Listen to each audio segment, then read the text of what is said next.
Hello दोस्त। तो आज बात करेंगे अन्ना हजारे के बारे में जो अनशन पे बैठे थे उनके साथ केजरीवाल जी थे 2011 में। उस टाइम कांग्रेस की सरकार थी। अन्ना हजारे जी के क्या क्या मांग थी और अनशन पे जो बैठे थे उनका अनशन 11 दिन के भीतर 11वां दिन उनका अनशन तोड़ दिया। तो कांग्रेस सरकार जो भी था वहां उस टाइम तोड़वा दिया। उनकी मांगे क्या क्या थी वहां पे उसका बस सबसे पहला मांग था उनका जन लोकपाल विधायिका। ठीक है, उसके पारित करना, प्रधानमंत्री और न्यायपालिका दायरे में आना। ठीक है।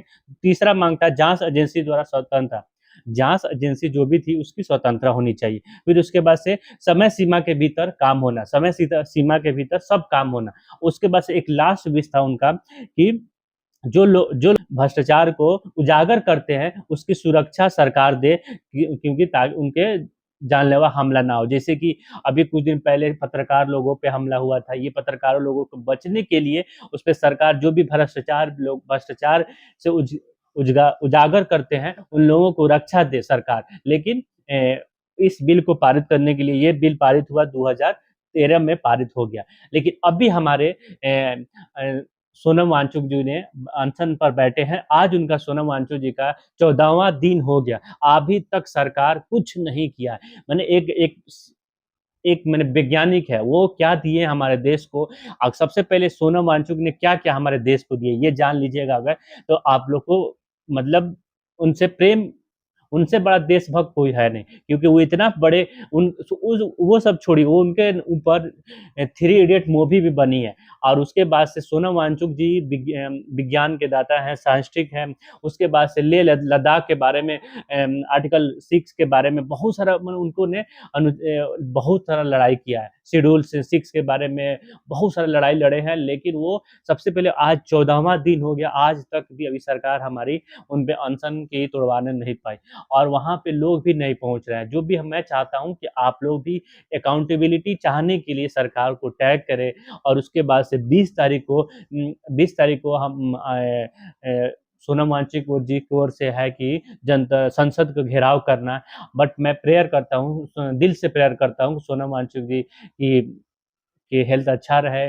और यह 14वां दिन हो गया, अभी तक हमारे अनशन उनका अनशन नहीं तोड़ा गया। ये अनशन तो हमारे देश की सरकार, मतलब क्या बोला जाए, जो बोलना जो गलत वर्ड होता है वो हमारी सरकार अभी उनके लिए है। लेकिन अभी तक वो कोई भी अकाउंटेबिलिटी नहीं ली कि एक साइंटिस्ट मर जाए उस, लेकिन हमारी उसकी कोई कान पक नहीं रहेगी। आज 14वां दिन हो गया भूख हड़ताल का। आज अभी तक वो अभी अभी तक ने अकाउंटेबिलिटी के कोई भी उस पर हम ध्यान नहीं दिया। तो हमारी आप लोगों से रिक्वेस्ट यही है कि आप लोग भी अपने चैनल पे अपने थ्रू से अपने अपने बातों को रखें। आप किसी भी पार्टी को बिलोंग करते हैं, लेकिन जो अनशन पे बैठे हैं वो आपके लिए, शिक्षा के लिए, रोजगार के लिए बारे में बैठे हैं, वो किसी और चीज के लिए नहीं बैठे हैं। उनका राजनीति पॉलिटिक्स क्या है नहीं मालूम है, लेकिन वो उनका मांग क्या है, शिक्षा की मांग है। शिक्षा की अकाउंटेबिलिटी होनी चाहिए, शिक्षा की क्या किया गया है कि देश में जितनी मांगे थी वो सब आपके हक में है, तो इसलिए आपको आवाज उठानी पड़ेगी। अगर आप नहीं उठाएंगे तो फिर आप मुर्दे की मानिंद है। वो कि एक कोई शायर था कि आज कल किसी और की बारी है और एक दिन तुम्हारी भी बारी आएगी। इसी पर एक शायरी था कि मत हंसा कर जो किसी झोपड़ी में लगी हुई आग पे, कल आज मेरी बारी है कल तुम्हारी बारी होगी। तो इसलिए मैं रिक्वेस्ट करूंगा आप सभी से कि आप जंतर मंतर तक जा सकते हैं तो जंतर मंतर जाए। संसद में 20 तारीख को संसद में जाना है, संसद के पास जाना है, वहां पे जाइए। और वो उससे ज्यादा नहीं हो सकता है तो कम से कम अपने सोशल मीडिया पर एक्टिव रहिए। सोशल मीडिया पे ये प्यार मोहब्बत की बातें करने से नहीं बढ़ सकती। आपकी बातें बढ़ने की, कब आपकी बातें रखी जाएगी, कब आपकी बातें, आपकी एक शेयर, आपकी एक स्टेटस, आपकी एक क्या बता सकती है, पता है आपको क्या बताती है कि आपकी सरकार उसकी अकाउंटेबिलिटी देखती है कि इतना लोगों ने पब्लिक में बात कर रहा है। हमारे सर सोनम वांगचुक 14 दिन हो गया, आज तक सरकार हमारे कुछ एक्शन नहीं लिया, कुछ भी नहीं लिया। नहीं उनके पास गई, अभी तक उनको तोड़वाने के लिए नहीं गई। तो बहुत सारे लोग जा रहा है तोड़ दे, लेकिन उनको नहीं तोड़। सरकार हमारी प्रधानमंत्री बाकी घूमने के लिए, मेलोडी देने के लिए उनके पास ऑलरेडी टाइम है, लेकिन हमारे देश के वैज्ञानिक के लिए उनके पास टाइम नहीं है। ठीक है, तो आप सभी से रिक्वेस्ट है कि अपने सोशल मीडिया पे कुछ ना कुछ पोस्ट करें, इनके रिलेटिव पोस्ट करें। और अगर नहीं करेंगे तो आप और एक मुर्दे में कोई मानिंद नहीं है।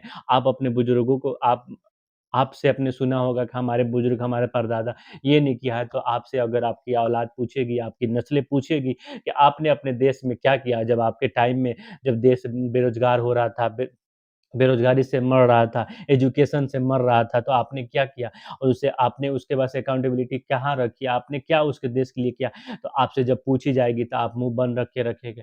जैसे आपके हमारे दादा बोलते हैं कि हमारे जब 1947 में जब 1917 में जब सत्याग्रह आंदोलन हुआ था हमारे सत्याग्रह से चंपारण सत्याग्रह आंदोलन हुआ था, उसमें साथ दिए थे। आज उनको प्राउड फ़ील करते हैं लोग कि हमारे दादा उनमें साथ दिए थे, हमारे खानदान ने उनमें साथ दिया था। हमारे फ़ादर को उसमें फ़ादर का नहीं था, मेरे दादा का था। तो आज हमारी नस्लें हम उन पे प्राउड फ़ील करते हैं, तो हम हमारी जब नस्लें आएगी तो वो क्या प्राउड फ़ील करेगी? उसके लिए कम से कम अपनी आँखों को खोलिए। एजुकेशन पे बात हो रही है, ना किसी कोई पॉलिटिकल पार्टी की वो बात कर रहा है, ना कुछ किसी बात पे। इसलिए आपसे रिक्वेस्ट है कि वो साइंटिस्ट है, उनकी बातों विज्ञान के दाता हैं वो, उनकी बातों को समझिए, उनकी बातों को एटलीस्ट वहाँ नहीं पहुँच पा रहे हैं, तो उनके लिए सपोर्ट करें, कैसे सपोर्ट करें? अपने सोशल मीडिया पर बोले, नहीं बोल सकते हैं तो फिर स्टेटस लगाएँ किसी और का वीडियो।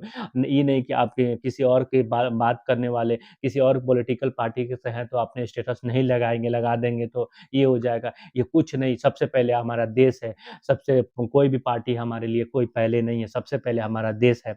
देश से सबसे बड़ा कोई देश से बड़ा कोई भी पार्टी नहीं होनी चाहिए। आज हमारे समाज में क्या हो गया कि पार्टी वाइज़ बढ़ गए हैं, लेकिन पार्टी वाइज़ नहीं बढ़े। जो देश के खिलाफ हो रहा है, आवाज़ उठानी चाहिए। अगर नहीं उठा रहे हैं, तो आप मुर्दे की मानिंद हैं।